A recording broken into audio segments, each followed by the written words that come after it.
그때 12 중에 하나인 가룟 유다라 하는 자가 대제사장들에게 가서 말하되, 내가 예수를 너희에게 넘겨주리니 얼마나 주려느냐? 그들이 은 30을 달아주거늘 그가 그때부터 예수를 넘겨줄 기회를 찾더라. 무교절의 첫날에 제자들이 예수께 나와서 이르되, 유월절 음식 잡수실 것을 우리가 어디서 준비하기를 원하시나이까? 성한 아무에게 가서 이르되, 선생님 말씀이 내 때가 가까이 왔으니 내 제자들과 함께 유월절을 내 집에서 지키겠다 하시더라 하라. 제자들이 예수께서 시키신 대로 하여 유월절을 준비하였더라. 저물 때 예수께서 12 제자와 함께 앉으셨더니 그들이 먹을 때 이르시되, 내가 진실로 너희에게 이르노니 너희 중에 한 사람이 나를 팔리라. 그들이 몹시 근심하여 각각 여짜오되, 주여, 나는 아니지요. 주여, 나는 아니죠. 나와 함께 그릇에 손을 넣는 그가 나를 팔리라. 인자는 자기에 대하여 기록된 대로 가거니와 인자를 파는 그 사람에게는 화가 있으리로다. 그 사람은 차라리 태어나지 아니하였더라면 제게 좋을 뻔하였느니라. 예수를 파는 유다가 대답하여, 라비야, 나는 아니지요. 네가 말하였도다. 우리 사랑하는 브릿지 가족 여러분, 그리고 오늘도 함께 큐티의 자리를 지켜가시는 우리 소중한 성도 여러분, 2026년 3월 26일 목요일 마태복음 26장 14절에서 25절의 말씀을 중심으로 유다 신드롬이라고 하는 제목으로 함께 말씀 묵상하기를 원합니다. 우리는 살아가면서 종종 타인의 이야기를 들으며 마음속으로 이렇게 되새겨 보곤 합니다. 나는 저 사람과는 다르다. 특히 성경 속 인물을 대할 때 더욱 그런 것 같습니다. 혹시 여러분은 가룟 유다의 이야기를 읽을 때도 금방 그와 같은 생각이 들지 않으셨습니까? 예수님을 은 30에 팔아넘긴 그 가룟 유다를 떠올리면서 우리는 쉽게 선을 긋습니다. 나는 저렇게까지는 하지 않을 것이다 라고 말입니다. 그런데 오늘 본문의 말씀을 조금만 천천히 들여다보면 그 생각이 얼마나 조심스러워야 하는지를 깨닫게 됩니다. 유다는 단순히 멀리 있는 악인이 아니었습니다. 유다는 예수님 곁에 가장 가까이 있었던 사람 중에 한 사람이었습니다. 함께 길을 걸었고 함께 음식을 나누었으며 예수님의 말씀을 가장 가까이에서 들었던 사람이었습니다. 그래서 오늘 성경은 12 중에 하나였다라고 이렇게 표현합니다. 어떻게 보면 이 사실을 예수님을 믿고 따라가는 우리들에게는 좀 불편하게 느껴질 수도 있는 표현일지도 모릅니다. 왜냐하면 가룟 유다는 우리와 전혀 다른 종류의 사람이 아니라 어쩌면 우리와 매우 비슷한 자리에서 출발한 사람이기 때문입니다. 조지 사이먼이라고 하는 분이 쓴 유다 신드롬이라고 하는 이 책에 보면 인간의 내면에 대해서 이렇게 설명을 합니다. 사람은 겉으로는 선하고 신앙적인 모습을 유지하면서도 마음 깊은 곳에서는 전혀 다른 동기를 품고 살아갈 수 있다라는 것이죠. 유다는 하루아침에 배신자가 된 것이 아니었습니다. 그의 마음속에는 아주 작은 균열이 있었을 겁니다. 아주 사소한 불만, 설명되지 않은 실망감, 그리고 자신도 알아차리지 못한 욕망이 서서히 자라나고 있었을 겁니다. 그것은 처음에는 아주 작았기 때문에 스스로도 그렇게 큰 문제라고 느끼지 않았을지도 모릅니다. 그러나 그 작은 균열이 쌓이고 쌓여 결국 한 사람을 배신으로 이끌게 됩니다. 어쩌면 신앙의 가장 위험한 순간은 우리가 크게 무너질 때가 아니라 아무 일도 아닌 것처럼 보이는 작은 타협을 반복할 때일지도 모릅니다. 유다는 어느 날 대제사장들에게 찾아갑니다. 그리고 이렇게 묻습니다. 내가 예수를 너희에게 넘겨주리니 얼마를 주려느냐? 이 짧은 문장은 읽고 읽을 때마다 마음을 멈추게 하지요. 왜냐하면 이 질문 속에는 한 가지 결정적인 변화가 담겨져 있기 때문입니다.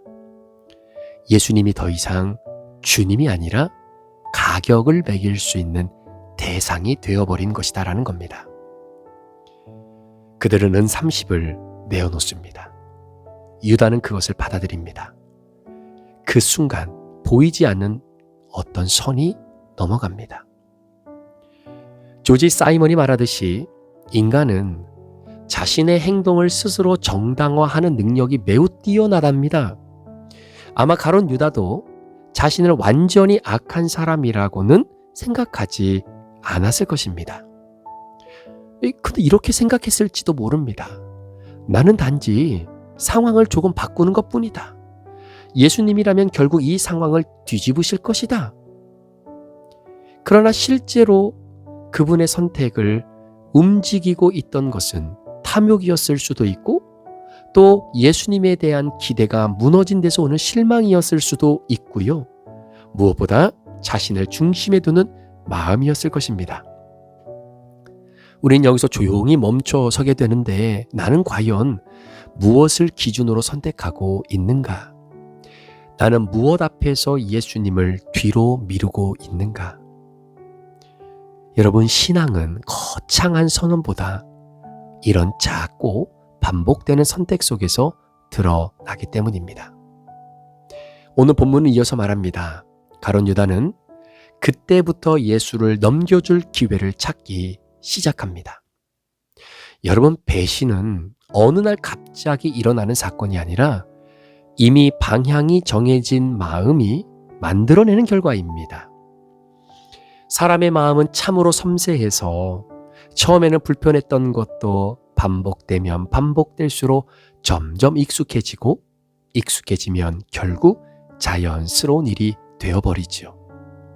기도를 한번 미루는 것, 말씀을 가볍게 넘기는 것, 양심의 작은 신호를 무시하는 것, 이 모든 것들이 쌓이고 쌓일 때 우리는 알지 못하는 사이에 하나님으로부터 조금씩 멀어지고 있는지도 모릅니다. 그리고 마침내 예수님께서 제자들과 마지막 식사를 나누시는 자리에서 매우 의미심장한 말씀이 흘러나옵니다. 너희 중에 한 사람이 나를 팔리라. 그 말을 들은 제자들은 놀라며 하나같이 묻습니다. 주여, 나는 아니지요. 나는 아니지요. 이 장면은 참 인상적입니다. 제자들은 자신을 완전히 신뢰하지 않았습니다. 오히려 혹시라도 자신일 수 있다는 가능성을 조금은 열어두는 뉘앙스입니다.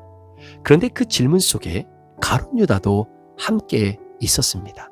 그 역시 묻습니다. 랍비여, 나는 아니지요. 여러분, 이 질문은 이상하게도 우리의 마음을 무겁게 만듭니다. 왜냐하면 가룟 유다는 이미 배신을 준비하고 있었기 때문입니다. 그럼에도 불구하고 가룟 유다는 여전히 자신을 배신자로 인식하지 못합니다. 이 지점이 바로 유다 신드롬이 말하는 핵심과 맞닿아 있는 부분입니다. 인간은 스스로를 속일 수 있는 존재라고 하는 사실입니다.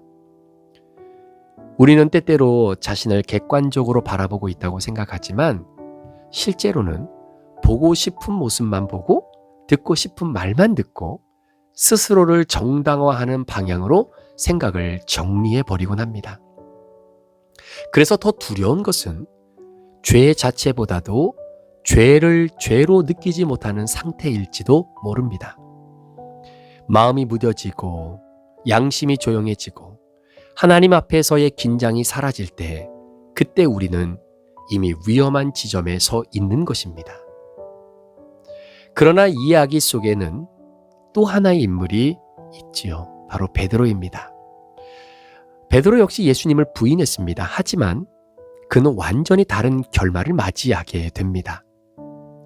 베드로는 자신의 실패를 외면하지 않고 결국 통곡하며 돌아오지요. 유다와 베드로의 차이는 완벽함에 있지 않습니다. 둘 다 넘어졌습니다. 차이는 단 하나입니다. 자신을 끝까지 붙들었는가? 아니면 하나님께로 돌아왔는가? 가룟 유다는 스스로를 놓지 못했고 베드로는 자신을 내려놓았습니다. 어쩌면 우리의 신앙도 그 사이 어딘가에 있는지 모르겠습니다. 우리는 완벽하지 않지요. 때로는 흔들리고 넘어지고 후회할 것을 선택하기도 합니다. 그러나 중요한 것은 그 이후에 우리가 어디로 향하느냐입니다. 우리 안에는 분명 작은 유다가 다 있습니다. 그리고 동시에 돌아올 수 있는 작은 베드로의 가능성도 우리는 함께 품고 살아갑니다. 그래서 이 말씀은 우리를 정죄하기보다 오히려 정직하게 설 수 있도록 우리를 초대하는 거죠. 사랑하는 우리 성도 여러분, 나는 지금 어떤 마음으로 살아가고 있습니까? 나는 무엇을 붙들고 있습니까? 나는 하나님 앞에서 솔직한가? 자, 이 질문을 피하지 않는 것이 어떻게 보면 우리 신앙의 시작일지도 모릅니다. 가룟 유다는 은 30을 손에 쥐었습니다. 그러나 그 손에 남은 것은 결국 공허함 뿐이었습니다. 우리는 오늘도 선택의 순간으로 살아갑니다. 눈에 보이지 않는 수많은 은 30 앞에서 무엇을 붙들 것인지 결정하며 살아가게 될 겁니다. 그 선택이 쌓여 우리의 방향이 되고 결국 우리의 삶이 되는 것입니다. 그래서 오늘 우리는 조용히 이렇게 기도할 수 있으면 좋겠습니다. 주님, 내 안에 있는 작은 유다를 보게 해주십시오. 나 자신을 속이지 않게 해주십시오. 그리고 언제든지 다시 주님께로 돌아갈 수 있는 마음을 지켜주십시오. 우리 사랑하는 성도 여러분, 신앙은 거창한 것이 아니지요. 이렇게 매일매일의 자리에서 조금씩 더 정직해지는 것, 조금씩 더 주님을 향해 방향을 돌리는 것, 이것이 저와 여러분의 신앙입니다. 그리고 그 길 위에서 우리는 더 이상 가룟 유다로 머물지 않고 다시금 주님의 제자로 살아가게 되는 그 꿈을 포기하지 않는 저와 여러분의 복된 하루가 되시기를 예수님의 이름으로 축원합니다. 기도하시겠습니다. 하나님 아버지, 우리 사랑하는 성도들의 삶에 예수 그리스도를 향한 우리의 믿음이 더욱더 집중되게 도와주옵소서. 오늘을 살아가면서 가룟 유다가 은 30을 붙잡았던 것처럼 우리는 오늘 무엇을 붙잡고 살아가야 될지, 내 안에 작은 유다가 있기에 그 작은 유다의 마음과 생각에 내 인격이 흘러가지 않도록 도와주시고, 오늘 매일매일의 자리에서 힘들고 어렵지만 다시 주님 앞으로 돌아오는 그 영적인 관성의 법칙 때문에 조금 더 정직해지고 조금 더 주님을 향해 방향을 돌리는, 그래서 유다 안에 머물지 않는 우리 귀한 성도들 되도록 인도해 주옵소서. 감사를 드리며 예수 그리스도의 존귀하신 이름으로 축복하며 기도합니다. 아멘.